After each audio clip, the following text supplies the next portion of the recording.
9 to 5 is out, 24/7 is in. The average person spends 6 hours and 40 minutes in front of screens, which is mostly their phone, every single day.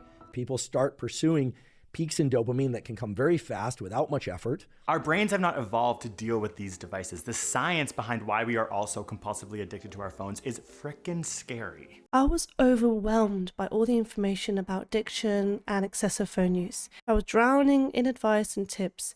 But the thing is, I felt more confused and frustrated. It was like I was stuck in a cycle of knowing what to do, but never actually doing it. But then something changed. I realized knowledge alone wasn't enough. What I needed was action and a plan to take back control of my life.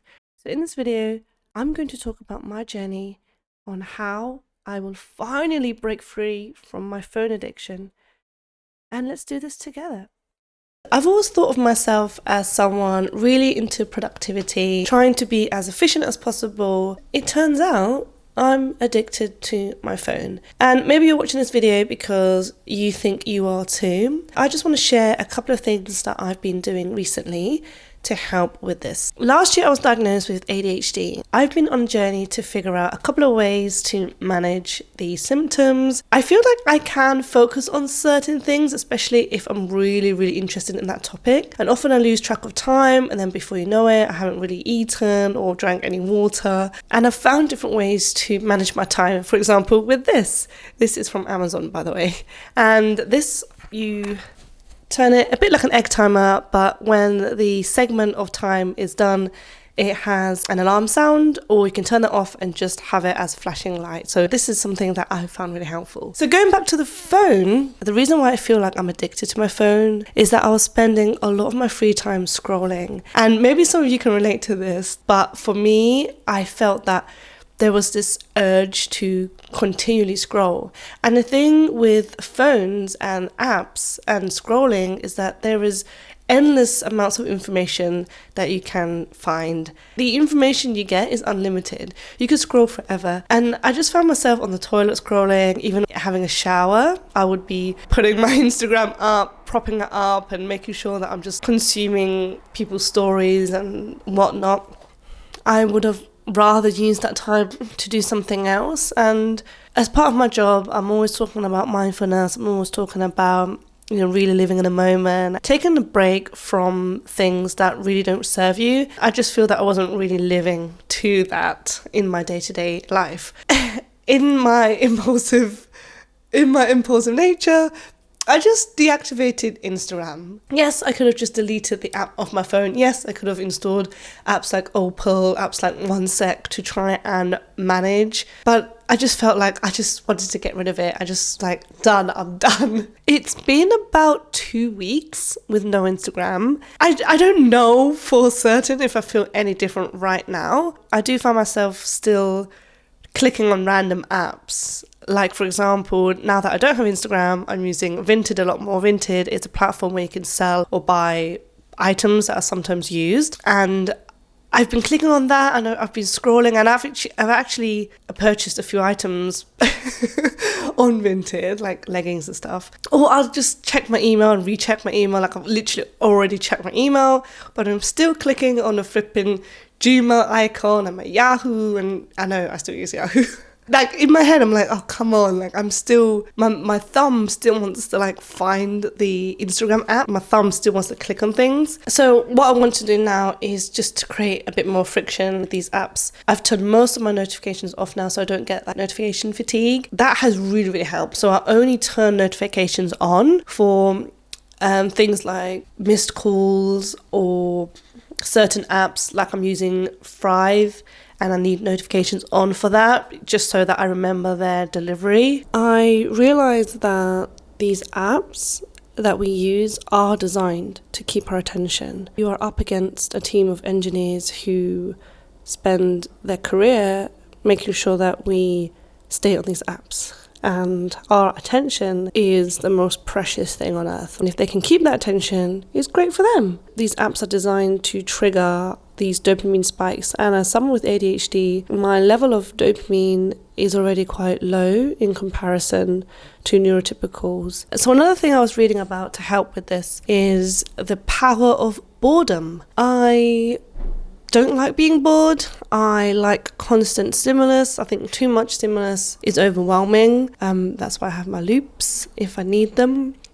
But generally, I don't do well in boredom. And I'm also wondering about whether you can handle boredom or if it's something that you find boring. I feel like we almost do anything to avoid being bored. And when I was reading into it, I could go from scrolling to watching TV to cleaning, or most likely doing all three at the same time. You know, engaging in lots of different apps, engaging in a lot of different things. And in my head, I feel like I'm being productive. But really, there's no such thing as multitasking. It's task switching. And when we switch tasks, we're not really being efficient in all of them. Sometimes when I'm commuting, what I'm doing now is that I'll not listen to anything.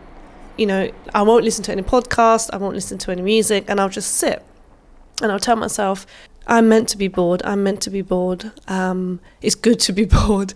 And what I've found is that I tend to daydream a lot more, which is great. Sometimes I come up with some ideas, some creative ideas, and I just jot them down. I started off with short commutes, like 20 minutes. And I think if the commutes are longer, maybe like 30 minutes plus, I do find it harder to just sit and be bored. But sometimes you get to listen into people's conversation and eavesdrop. I do that. And you leave the place learning more than when you entered. Is that how I see it? And I think there's something trending at the moment where people are Rawdogging flights, like 9-hour flights. They're not watching anything on their screens, and it's like a trend right now. I don't know if I want to go that far. For me, it's not all or nothing with this. It's just trying to, learn how to be a bit bored for benefits. I always have something on my to-do list. So it's not like I got nothing to do. Like, I know I've got things to do. I can clean more. I could study more. I could read more. I could call a friend. Like, the list is endless. There's so many things that I know I can do. If anything, sometimes it's like, oh my gosh, I've got too much to do, and that can be overwhelming. With boredom, it's like, oh, but I don't want to do those things now, like in this moment. I've already got my TV, or I've got something interesting to watch on YouTube. Hi. So of course, it makes sense to want to avoid being bored. If it's making me unhappy, if it's making me, feeling distressed and unpleasant, then I would do anything to avoid it, right? If you're scrolling and doom scrolling, it's infinite. Like, you can just scroll for the rest of your life, like forever. In the past, I used to be obsessed with being busy. Like, I would have 2 jobs, 3 jobs, and I would not like to rest, and I would try and maximize my time as much as possible. And if I found myself sitting and chilling, I would feel guilty. I would feel like I could be using this time much better. And that for me was unhealthy. And I think that across the board, in my opinion, is unhealthy because I have to be busy. This like hustle culture is damaging. Back then I was trying to squeeze productivity into every minute and move like as quick as I can, and I would hate the fact that I needed to slow down. Maybe that's a bit of ADHD going in there. Maybe it's also the way I was brought up and family values and work culture. And by staying busy then, I didn't really leave room for being bored. What have I been doing now that I know this information and I know this about myself? I know that boredom can be good, and therefore I don't feel guilty because I now think of it as a way that can boost my productivity and creativity, which might sound a bit counterproductive, but there is definitely a link. I just try and find everyday moments to be bored. Like if I'm in a queue or if I'm waiting for someone, let's say at a restaurant, it's very tempting to use my phone and scroll and just engage in something, maybe to get rid of some sort of awkwardness or, trying to seem a bit busy. But actually I'm using those moments to be bored, and it's actually been so good for me. And I mentioned earlier this year that I do want to stop scrolling before and after bed. Has that worked? No, not really, but it has been reduced slightly. One of the other things that I was noticing is I was feeling more isolated and more down. I was consuming a lot of content around love and relationships and, how these happy couples were and how they found the love of life. And at first I was like, wow, that's really wholesome and I love that for you. And I noticed that I was kind of slowly becoming a bit like, oh, is this real? Yeah, I found myself comparing a bit. If it's not love like this, then I don't want it. And then obviously reading the comments kind of solidifies some of these beliefs. And I thought it's kind of fueling a bit of anxiety now. It's kind of increasing my stress. I'm not really thinking deeply. I'm not really thinking clearly. I don't like this part of me. And, back without social media, life was so simple. I remember that. Sleep is such a huge thing. Everywhere I research, everything I read, sleep is like the foundation. I was like, look, what's preventing me from sleeping?